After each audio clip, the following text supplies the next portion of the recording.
There's been a lot of interest in the IBT legislation established in Oklahoma, and I am delighted to be here today in Oklahoma City attending this year's Oklahoma IBT conference.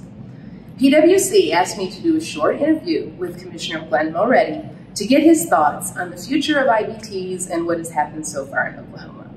Commissioner, pleased to be here with you today. Well, I'm glad you're here. I'm glad you're here in Oklahoma at our IBT conference. So we've got a good crowd here. Great, looking forward to seeing everyone. So one quick question to start off. Why did Oklahoma decide to invest in IBTs? So it goes back a few years, and actually at the time I was a state legislator, and I was introduced to the idea, the concept at an NEIC meeting, actually, but I was attending as a legislator, and just sort of the need for tools for runoff or for restructuring, and it took me a minute or two or three to get it.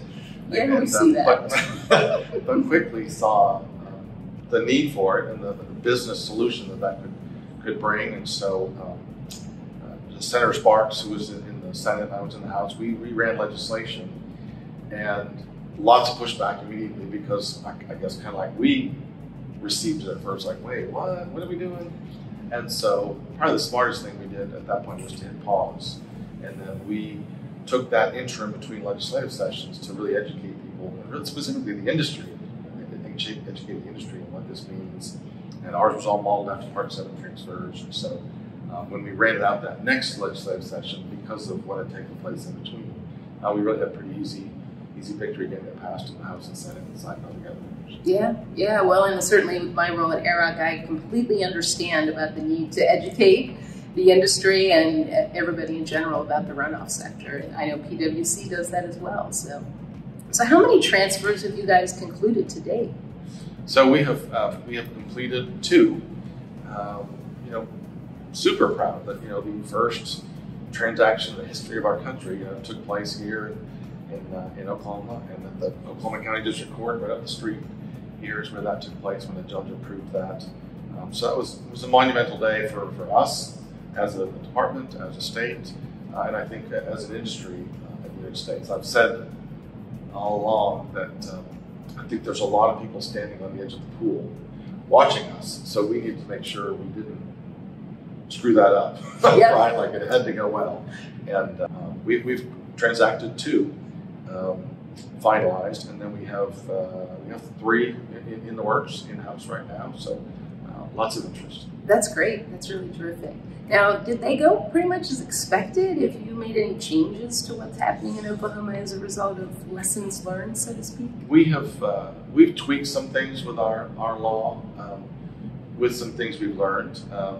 The first 2, unfortunately, the hang-ups from a timeline standpoint were all based on our court system. So number one was, just as we're about to go to court, this pandemic thing hit. Right. COVID stopped everybody a little bit. Courts were shut down, and it's things that were just out of our hands.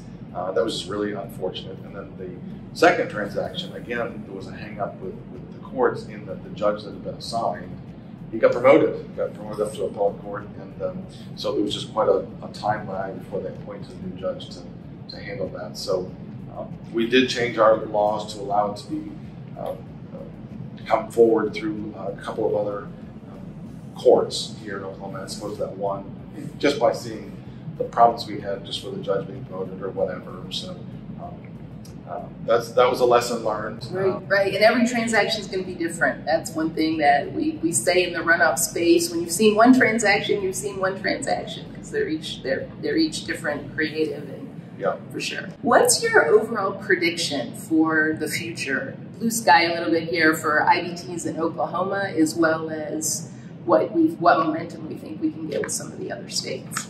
Yeah, I think there is momentum in the country. Arkansas passed legislation last year. I know Illinois had legislation introduced. A number of states talking about it. Here at our conference, we've got 12 different states here at our IBT conference. That's great. That are just interested in hearing and learning more. So I think there's some momentum. It's not like a huge groundswell, but there is an understanding. You still have your detractors who really just don't like it. Right. But that's to be expected. So, and we've we've got transactions in, but it's not like we're being flooded either. You know, I think folks are still kind of moving cautiously and watching how that has gone. And so I think things are going well and according to plan. So. Great. Well, listen, Commissioner, I really appreciate you taking a few minutes to sit down and talk with me a little bit today. So I guess that's a wrap. Happy to. Thank you. I'm passionate about it. So thank you.